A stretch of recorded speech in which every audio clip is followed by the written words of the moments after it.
Hello students, welcome to the electro classes. I am Lokendra Kumar and I am teaching the fundamental of electrical engineering. Second semester में जो subject है उसका जो code होगा वो VEE201 होगा।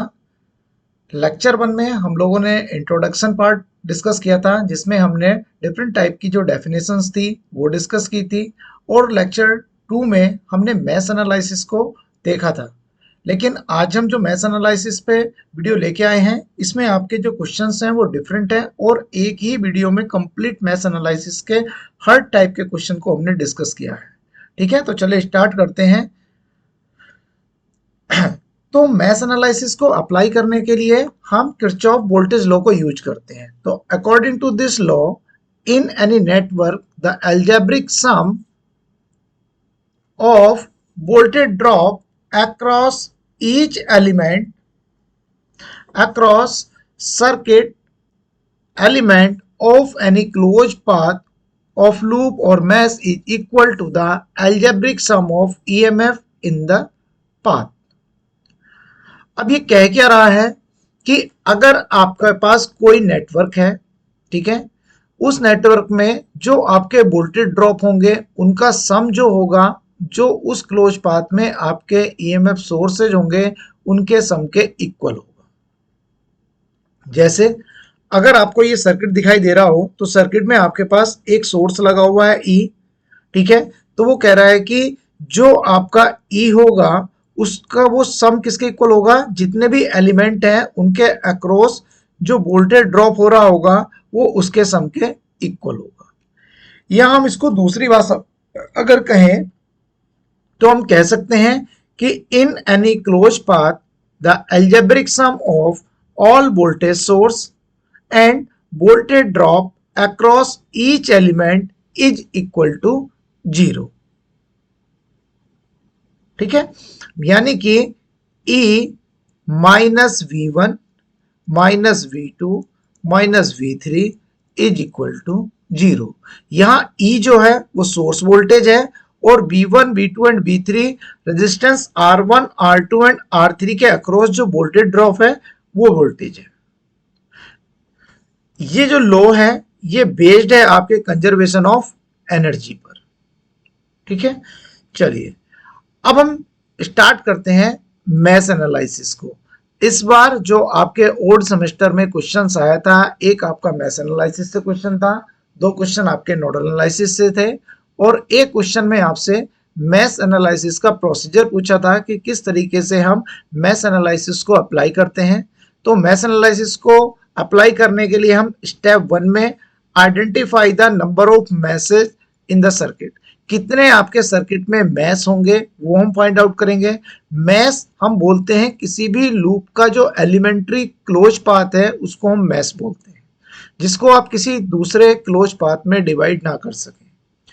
Second step, assume current in each mesh in any direction. अगर आप मैश की करंट ले रहे हैं तो उसकी डायरेक्शन आपकी कोई भी हो सकती है, वो आप पे डिपेंड करती है आप उसको क्लॉकवाइज डायरेक्शन में एज्यूम कर रहे हैं या एंटी क्लॉकवाइज डायरेक्शन में।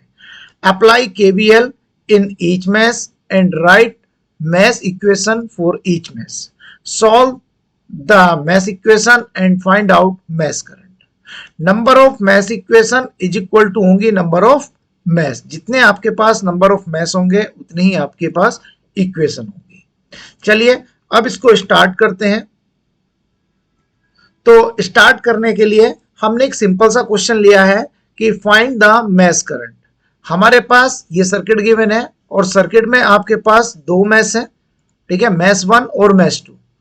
तो हमने क्या किया, इस मैश में करंट एज्यूम कर ली, this is I1, this is I2, नाम लिख लेते हैं A, B, C, D, E and F। ठीक है, तो सबसे पहला जो हम मैश कंसीडर करते हैं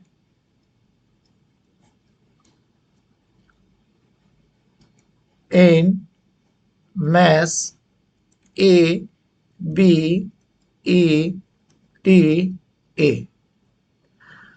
तो जब भी हम केवीएल अप्लाई करेंगे तो हम 2 चीजों का ध्यान रखेंगे। एक, जब भी किसी रेजिस्टेंस के थ्रू कोई करंट फ्लो करेगा तो वो हमेशा वोल्टेज ड्रॉप क्रिएट करेगा, और वोल्टेज ड्रॉप को हम निगेटिव कंसिडर करेंगे, वोल्टेज ड्रॉप को हम माइनस साइन से लेंगे, और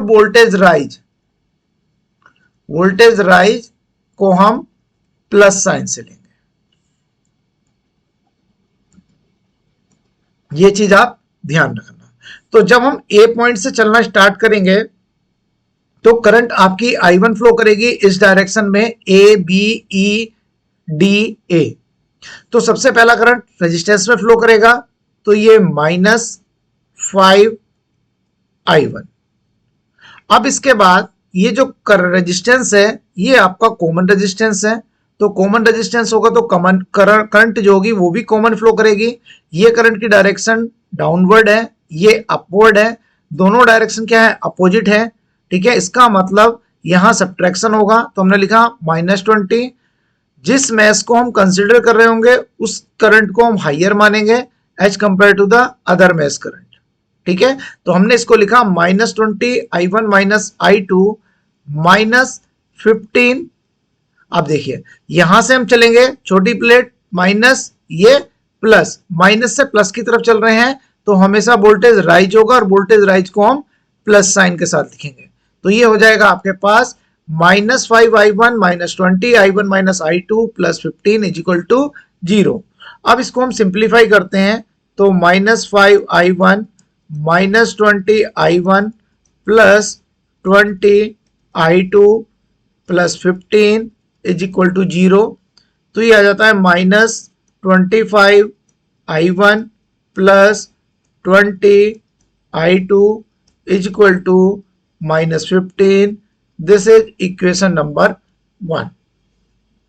Now in mesh B C F E B, तो -10I2, ये स्मॉल प्लेट माइनस, ये प्लस, तो माइनस से प्लस की तरफ जा रहे हैं तो वोल्टेज राइज होगा, +10 -20I2 -I1 = 0। क्योंकि हम मैश नंबर सेकंड कंसिडर कर रहे हैं इसलिए ये दोनों एक दूसरे के अपोजिट होंगे, तो सब्ट्रैक्शन होगा, तो हमने I2 में से I1 को सब्ट्रैक्ट किया, I2 -I1 = 0।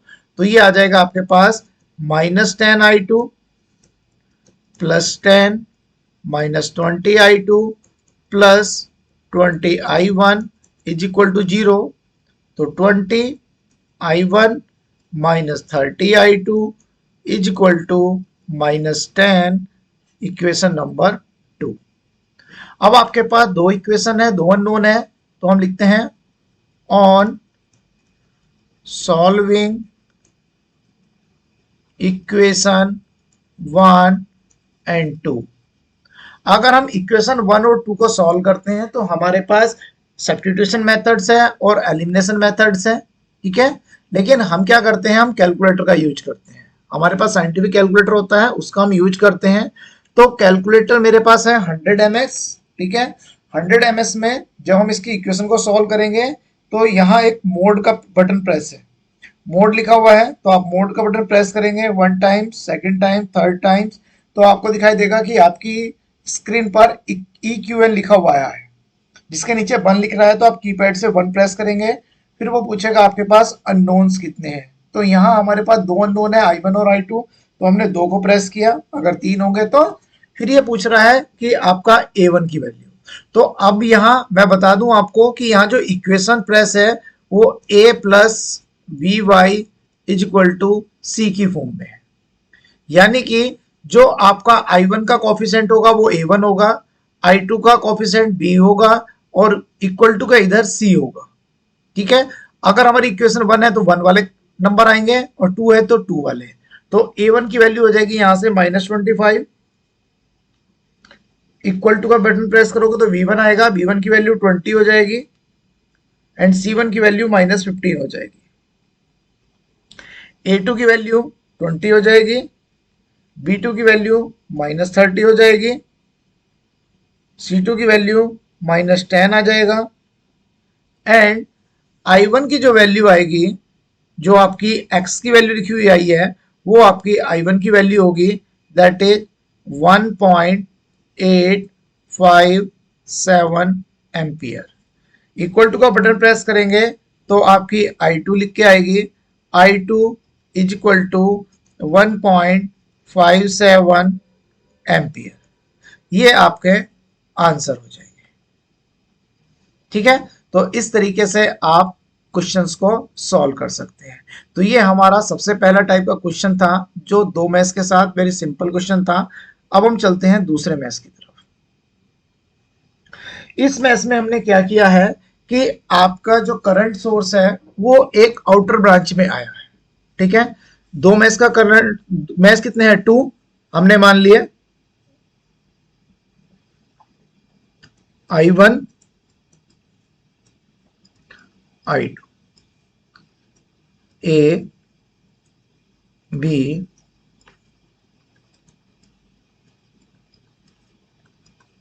F, A B C D E F।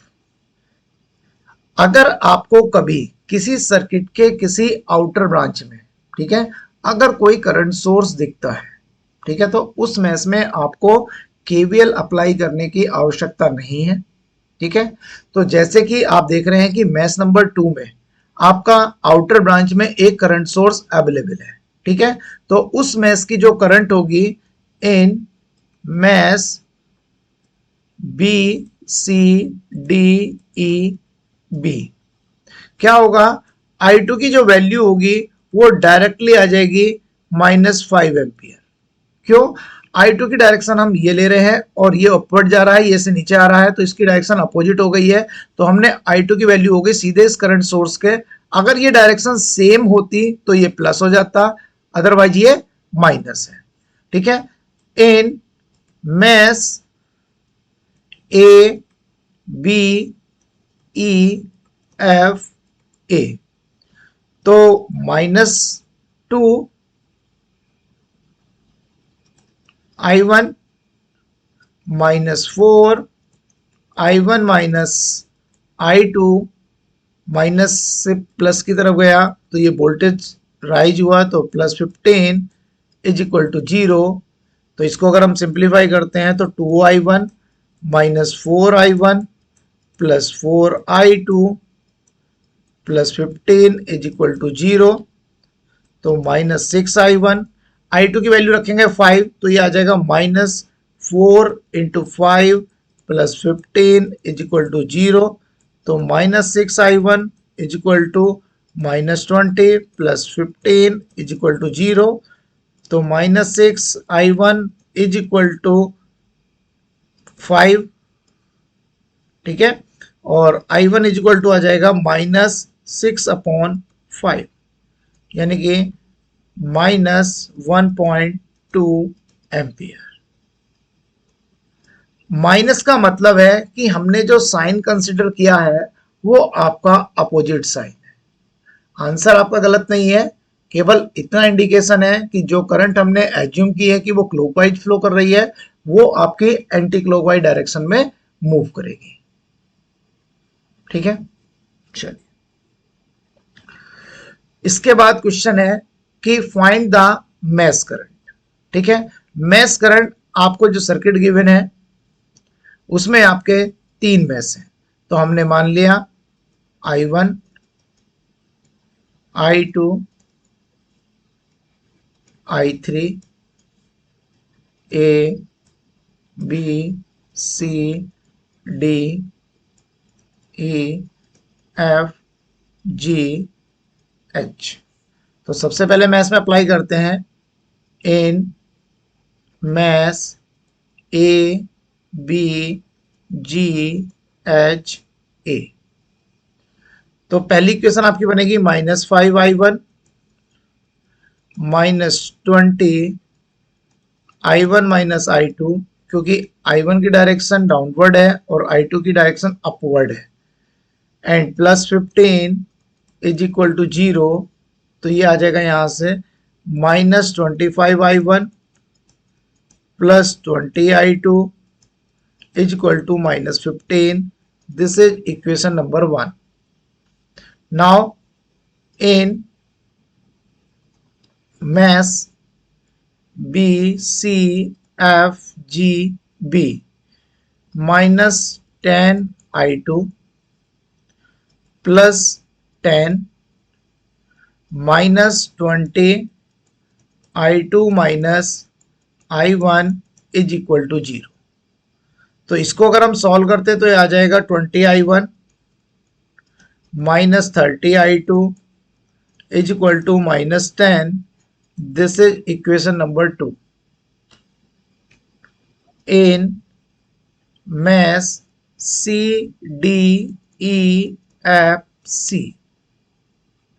ठीक है, तो ये आ जाएगा -2I3 -25, क्योंकि प्लस से माइनस की तरफ जा रहा है तो ड्रॉप होगा, एंड ये भी प्लस से माइनस की तरफ जा रहा है तो -10 इज इक्वल टू 0।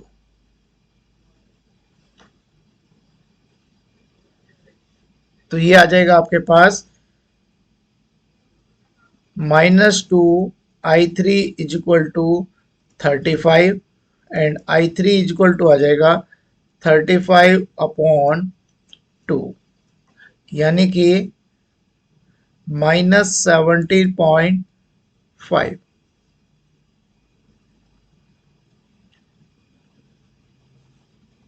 ठीक है जी। अब आपके पास यहाँ फिर से दो इक्वेशन है और दो अननोन है, क्योंकि I3 की वैल्यू आप कैलकुलेट कर चुके हैं।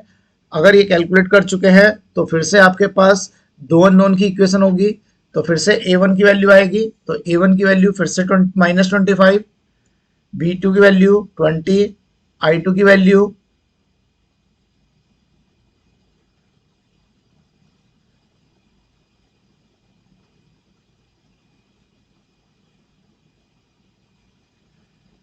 ठीक है, तो फिर से आपकी वैल्यू कितनी आ जाएगी, I1 is equal to I1 की वैल्यू आ जाएगी 1.85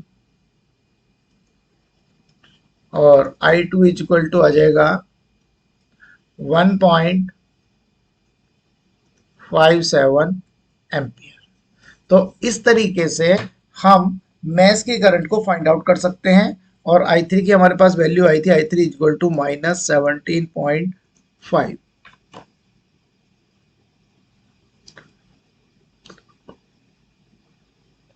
अब हम देखते हैं कि अगर आपका जो करंट सोर्स है अगर वो किसी कॉमन ब्रांच में आ जाए तो फिर से हम वही प्रोसीजर अप्लाई करते हैं। मैश कितने हैं, 3, करंट मान लिया हमने 1 2 3, फिर मैश का नाम लिख लिया A B E F G और H। ठीक है, in mesh A B G H A, तो इक्वेशन बनेगी 5I1 -20 I1 -I2 +15 is equal to 0। तो ये यहां से बन जाएगा -25I1 +20 I2 is equal to -15। This is equation number 1। अब आप देखें कि अगर कोई करंट सोर्स किसी कॉमन ब्रांच में आ जाए तो उसको हम बोलते हैं सुपर मैश का केस। ठीक है, तो सुपर मैश के केस में जो जिस ब्रांच में करंट सोर्स होगा उसको हम कंसिडर नहीं करते हैं, हम सुपर मैश कंसिडर करेंगे कौन सा, इन सुपर मैश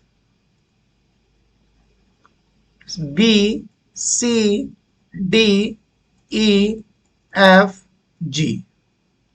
तो क्या वैल्यू बनेगी, -10I2, जो करंट जिस मैश में फ्लो कर रही है हम उसको कंसिडर करेंगे, 2I3 -25 -20 I2 -I1 is equal to 0। तो ये क्या बन जाएगा,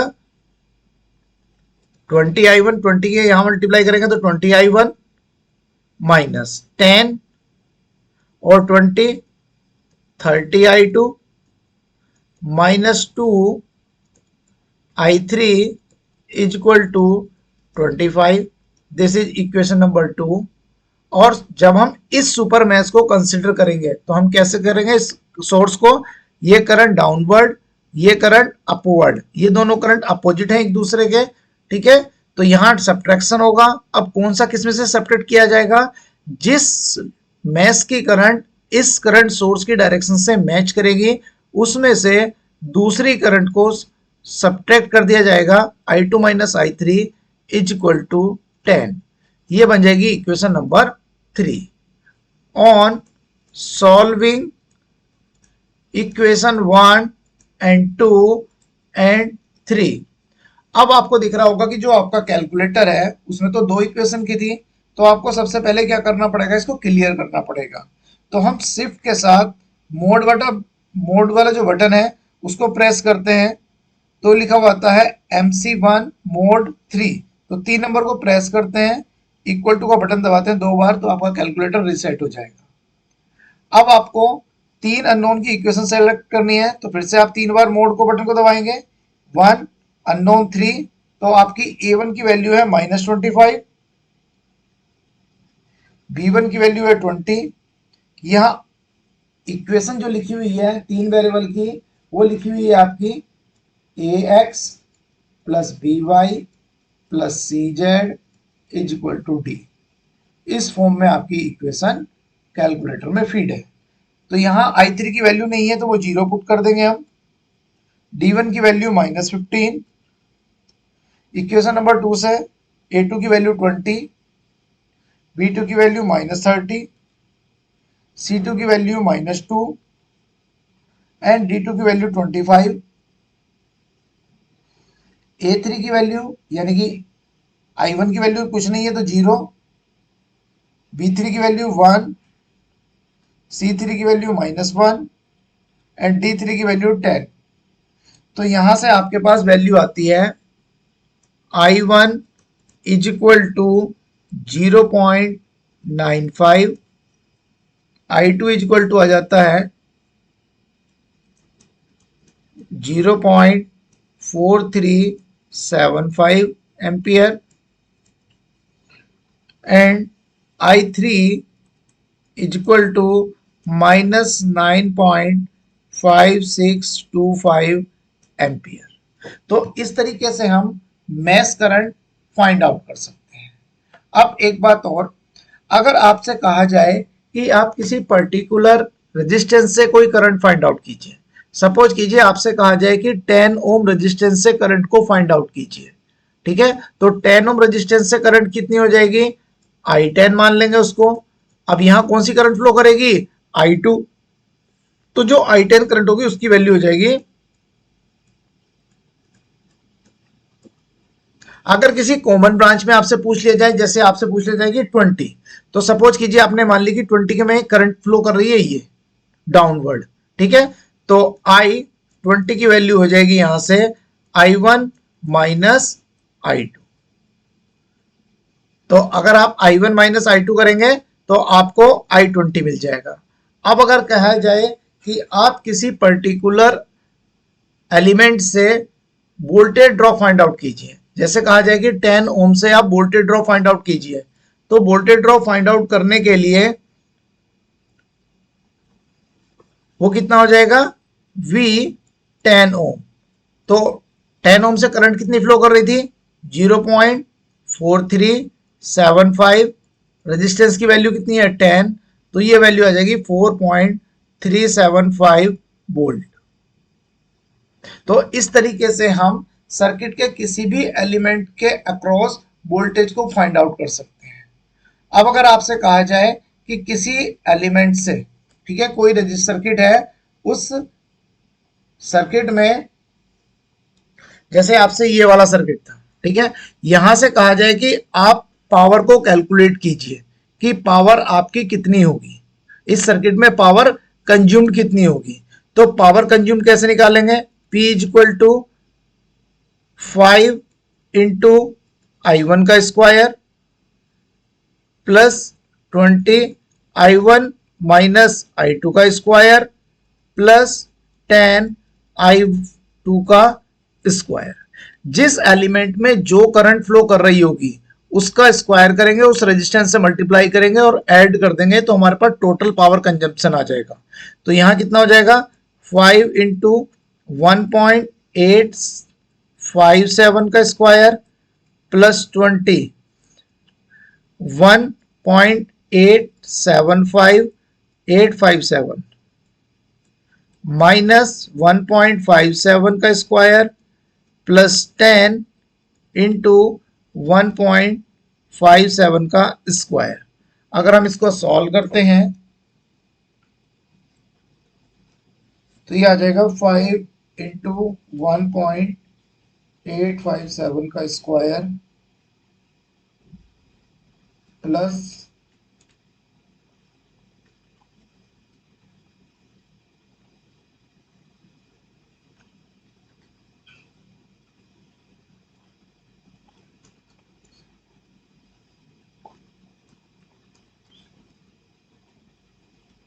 तो ये आ जाता है आपके पास 43.53 वॉट्स। तो इस तरीके से हम पावर का कंजप्शन कैलकुलेट कर लेते हैं। तो ये आपके 4 टाइप के क्वेश्चंस थे जो आपके सिलेबस में हैं और इसी टाइप के क्वेश्चन आपके पेपर में पूछे जाते हैं। ठीक है, तो आप लोग इस वीडियो को देख के अपने क्वेश्चंस की प्रैक्टिस कर सकते हैं। ठीक है, अगर आप हमारे चैनल पर फर्स्ट टाइम विजिट कर रहे हैं तो इलेक्ट्रो क्लासेस, जिस पर आपको जितने भी कोर्स आपके हैं वो सब फ्री में मिलने वाले हैं। ठीक है, तो आप इसको लाइक और सब्सक्राइब कर सकते हैं। ये व्हाट्सअप नंबर है और ये आपका ग्रुप का नंबर है, व्हाट्सअप ग्रुप का, जिसमें आपको इनके जो PDF नोट्स हैं वो मिलेंगे।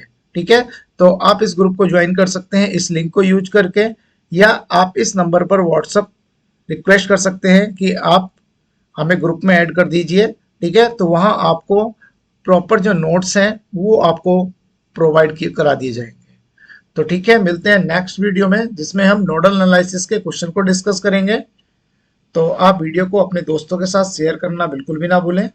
ठीक है, ओके, थैंक यू।